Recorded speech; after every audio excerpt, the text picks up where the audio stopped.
As people get older, you start realizing that you don't like the same things as you did when you were growing up. It's okay to feel that way. That means you're growing up and starting to make bigger, more difficult decisions and choosing your own path. The Navy military was my first option. But since my mother wasn't on board with my decision, since it wasn't ladylike, I decided to go with my second option. But the reason why I wanted to go to the military was because my family wasn't financially stable since I only had a single parent. And I never thought I was able to actually come to college because I thought it was not affordable for me. But moving on, deciding to come to Cal State LA was like a new experience to me, which was like, I'm actually very proud to actually attend to Cal State LA. My senior year in high school was so difficult. It was last minute that I was applying to colleges because I was planning to go to the Navy. After being rushed with applications, I am glad to attend Cal State LA. And remember, if you put your mind into something you want, you're gonna achieve it. Just keep moving forward and be open-minded to other things. Throughout my speech, I want to start to explain how I got to Cal State LA, then what I plan to do with my major, and a problem I like to solve with my major. I'm going to start by how I got to Cal State LA. As a Mexican Latina woman, being first generation is pretty difficult because you don't feel like the support that you need from your family, especially since they've never attended college or have any experience with that. But to me, I need to prove to my family that I could become successful and finish school. My parents are undocumented. They traveled to the United States at 19 years old to deliver my oldest sister to be born in the United States. My parents' highest education level was elementary because they always had to work in farms to be able to maintain family together and food on the table. My dream has always been to make my mother proud. Since she's my father as well, she's my motivation to do anything to make her smile. She's the reason why I'm here today. Throughout my high school, I was also very athletic. I joined sports to keep my mind off financials that I faced and how I had to work to be able to maintain a home. The reason why I want to become a social worker is because I was part of a community coalition, which is a non-profit organization that unites Black and brown youth together to make the community a better place. Through that program, I was able to meet foster youth that never got a chance to meet their parents,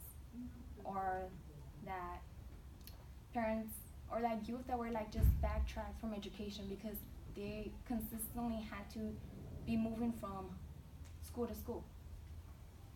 I was able to see a lot of youth, foster youth, that were also sexually assaulted, and that's like a conflict that's been very popular, and I would like to break the cycle from occurring because it's a trauma that can lead to suicidal thoughts since I went through a similar experience.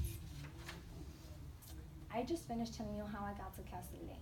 Now, what I plan to do here. Here at Cal State LA, I plan to pursue a social work degree. I plan on getting my master's in between 5 years in Cal State LA. As of right now, I am sure I want to be here. This college has a program that I could get into and finish my master's degree and graduating 2012 or 2021 if I can get an extension on financial aid. According to Monica, who is majoring in sociology, and Danny, who is majoring in finance, both found it more convenient to attend Cal State LA since commuting from one place to the other. Moving on, my plan is to become a social worker in a hospital.